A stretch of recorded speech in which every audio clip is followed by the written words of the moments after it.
ਇਹ ਮੇਰਾ ਮੈਂ ਕੋਵਿਡ ਤੋਂ ਜਿਵੇਂ ਪਹਿਲਾਂ ਦੀ ਗੱਲ ਹੈ, ਮੈਂ ਕਿਹਾ ਸ਼ਟਡਾਊਨ ਤੋਂ ਮਾਰਚ 30 ਦਾ। ਹਾਂਜੀ, ਨਹੀਂ ਤੁਸੀਂ ਫਾਈਲ ਤਾਂ ਕਰ ਦਿੱਤਾ ਸੀਗਾ, ਪਰ ਹੁਣ ਤੁਹਾਡੀ ਪ੍ਰੋਸੈਸਿੰਗ ਤੇ ਕੋਵਿਡ ਦੇ ਕੇ ਡਿਲੇ ਆਫ ਕੋਰਸ ਐਕਸਪੈਕਟਡ ਹੈਗੇ ਨੇ ਜੀ। ਆਪਾਂ ਪਰ ਹੀ ਦੇਖ ਰਹੇ ਨੇ ਕਿ ਕਈ ਕੇਸਿਸ ਸੀਗੇ ਜਿਹੜੇ ਕਾਫੀ ਪਹਿਲਾਂ ਪ੍ਰੀ ਕੋਵਿਡ ਫਾਈਲ ਕੀਤੇ ਸੀਗੇ, ਉਹ ਕੇਸਿਸ ਦੇ ਵਿੱਚ ਕਈ ਕੇਸਿਸ ਦੇ ਵਿੱਚ ਦਾ ਇੰਟਰਵਿਊ ਉਹਨਾਂ ਨੇ ਵੇਵ ਕਰ ਦਿੱਤੀ ਹੈ for the first time. Normally ਕਰਦੇ ਨਹੀਂ ਸੀਗੇ। ਸੋ ਲੈਟਸ ਸੀ ਕਿ ਇਹ ਹੁਣ ਇਹਨਾਂ ਦੇ ਲੇ ਆਫਸ ਵੀ ਇਹ ਹੈ ਕਿ ਕੁਛ ਹੈ ਕਿ ਇਹ ਕੀ ਡਿਸਾਈਡ ਕਰਦੇ ਨੇ ਕਿ ਜਿਹੜੇ ਕੰਡੀਸ਼ਨਲ ਗ੍ਰੀਨ ਕਾਰਡ ਦੇਣਾ ਹੈ ਉਹ ਬਿਨਾਂ ਇੰਟਰਵਿਊ ਦੇ ਦੇਊਗੇ ਕਿ ਇੰਟਰਵਿਊ ਉਹਨਾਂ ਨੇ ਕਰਨੀ ਹੈ। ਜੇ ਤਾਂ ਇਹਨਾਂ ਨੇ ਇੰਟਰਵਿਊ ਕਰਨੀ ਹੈ ਤਾਂ ਇੰਨੀ ਜ਼ਿਆਦਾ ਇੰਟਰਵਿਊਜ਼ ਨਹੀਂ ਹੋ ਸਕਦੀਆਂ, ਤਾਂ ਕਰਕੇ ਇਹਨਾਂ ਨੂੰ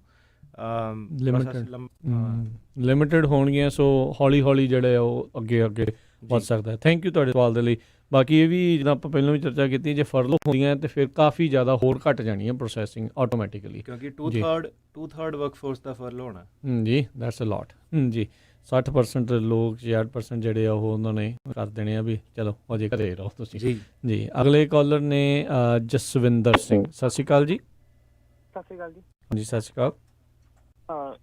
ਮੇਰਾ ਕੁਐਸਚਨ ਸੀਗਾ ਆਪਣਾ ਗ੍ਰੀਨ ਕਾਰਡ ਅਪਲਾਈ ਕੀਤਾ ਸੀਗਾ ਮਾਰਚ ਨੂੰ ਜੀ, ਤੇ ਮੈਂ ਫੀਸ ਫੂਸ ਸਾਰੀ ਕੱਟ ਲਈ ਸੀਗੀ ਤੇ ਬਾਇਓਮੈਟ੍ਰਿਕ ਉਹਨਾਂ ਨੇ ਹਾਲੇ ਤੱਕ ਮੈਨੂੰ ਮਤਲਬ ਭੇਜੀ ਨਹੀਂ ਤੇ ਮੇਰਾ ਵਰਕ ਪਰਮਿਟ ਵੀ ਐਕਸਪਾਇਰ ਹੋ ਗਿਆ, ਉਹ ਅਪਲਾਈ ਨਹੀਂ ਕੀਤਾ। ਤੁਸੀਂ ਐਡਜਸਟਮੈਂਟ ਆਫ ਸਟੇਟਸ ਫਾਈਲ ਕੀਤਾ? ਨਹੀਂ, ਮੈਂ ਆਪਣਾ ਗ੍ਰੀਨ ਕਾਰਡ ਕੀਤਾ ਸੀ। ਹਾਂਜੀ, ਜਦੋਂ ਤੁਸੀਂ ਗ੍ਰੀਨ ਕਾਰਡ ਫਾਈਲ ਕਰਦੇ ਹੋ ਨਾ ਉਹਦੇ ਨਾਲ ਤੁਸੀਂ ਆਪਣਾ ਵਰਕ ਪਰਮਿਟ ਫਾਈਲ ਕਰਨਾ ਸੀਗਾ। ਤੁਸੀਂ ਜੇ ਨਹੀਂ ਕੀਤਾ ਤੁਸੀਂ ਕਰ ਦਿਓ। ਜੇ ਤੁਹਾਡੇ ਕੋਲ ਰਸੀਦ ਆ ਗਈ ਹੈ ਨਾ 485 ਦੀ, ਤੁਸੀਂ ਉਹਦੇ ਬੇਸ ਤੇ ਵਰਕ ਪਰਮਿਟ ਫਾਈਲ ਕਰੋ। ਅੱਛਾ, ਹੁਣ ਮਤਲਬ ਕਰ ਸਕਦਾ ਹਾਂ? ਕਰ ਸਕਦੇ ਹੋ, ਰਸੀਦ ਦੇ ਬੇਸ ਤੇ ਕਰ ਸਕਦੇ ਹੋ। ਤੇ ਜੇ 485 ਤੁਸੀਂ ਫਾਈਲ ਕੀਤਾ ਤੁਹਾਨੂੰ ਫੀਸ ਨਹੀਂ ਦੇਣੀ ਪੈਣੀ ਉਹਦੀ ਵਰਕ ਪਰਮਿਟ ਦੀ। ਅੱਛਾ ਜੀ, ਠੀਕ ਹੈ ਜੀ। ਥੈਂਕ ਯੂ ਜੀ। ਥੈਂਕ ਯੂ ਜੀ। ਅਗਲੇ ਕਾਲਰ ਨੇ ਅਮਰਪਾਲ ਜੀ। ਸਤਿ ਸ਼੍ਰੀ ਅਕਾਲ।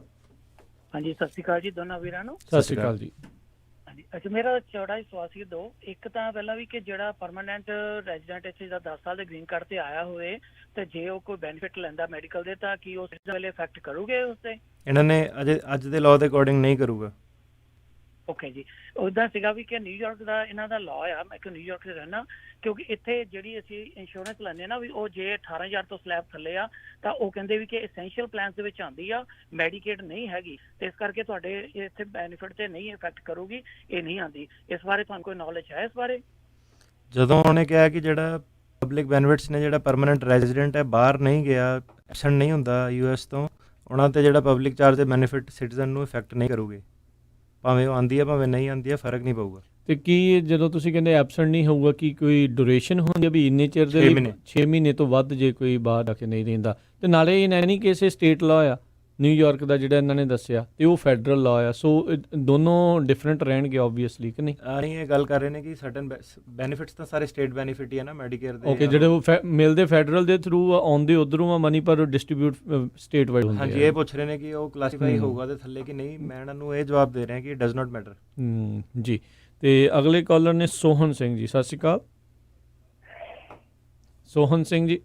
ਹਾਂਜੀ, ਵਾਹਿਗੁਰੂ ਖਾਲਸਾ ਵਾਹਿਗੁਰੂ ਫਤਿਹ ਜੀ। ਵਾਹਿਗੁਰੂ ਜੀ ਕਾ ਖਾਲਸਾ ਵਾਹਿਗੁਰੂ ਜੀ ਕੀ ਫਤਿਹ। ਮੇਰੇ ਬੇਨਤੀ ਹੈ ਜੀ, ਮੇਰਾ ਗ੍ਰੀਨ ਕਾਰਡ ਜੂਨ 21 ਚ ਮਤਲਬ ਐਕਸਪਾਇਰ ਹੋਣਾ, ਤੇ ਮੈਂ ਹੁਣ ਉਹਨੂੰ ਅਪਲਾਈ ਕਰ ਸਕਦਾ ਜੇ ਕਿ ਨਹੀਂ? 6 ਮਹੀਨੇ ਬਾਅਦ ਹੀ? ਪੱਕਾ ਗ੍ਰੀਨ ਕਾਰਡ ਹੈ ਕਿ ਕੱਚਾ ਗ੍ਰੀਨ ਕਾਰਡ ਹੈ? ਹਾਂਜੀ, ਪੱਕਾ ਗ੍ਰੀਨ ਕਾਰਡ। ਨਹੀਂ, ਤੁਸੀਂ ਹੁਣ ਨਹੀਂ ਕਰ ਸਕਦੇ, ਤੁਹਾਨੂੰ ਵੇਟ ਕਰਨੀ ਪੈਣੀ ਹੈ। 6 ਮਹੀਨੇ ਪਹਿਲਾਂ ਤੁਸੀਂ ਫਾਈਲ ਕਰ ਸਕਦੇ ਹੋ।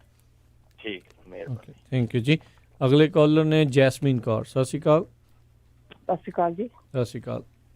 ਹਾਂਜੀ, ਜੈਸਮੀਨ ਕੌਰ। ਆਪਣੇ ਇੱਥੇ ਬੇਟੀ ਆਈ ਹੋਈ ਰਜਿਸਟਰ ਕੈਨੇਡਾ ਤੋਂ ਫਿਰ ਇੱਥੇ ਰਜਿਸਟਰ ਆਈ ਤਾਂ ਇਹਨੂੰ ਨਾ ਇੱਥੇ ਉਸ ਤੇ ਹੋ ਗਿਆ।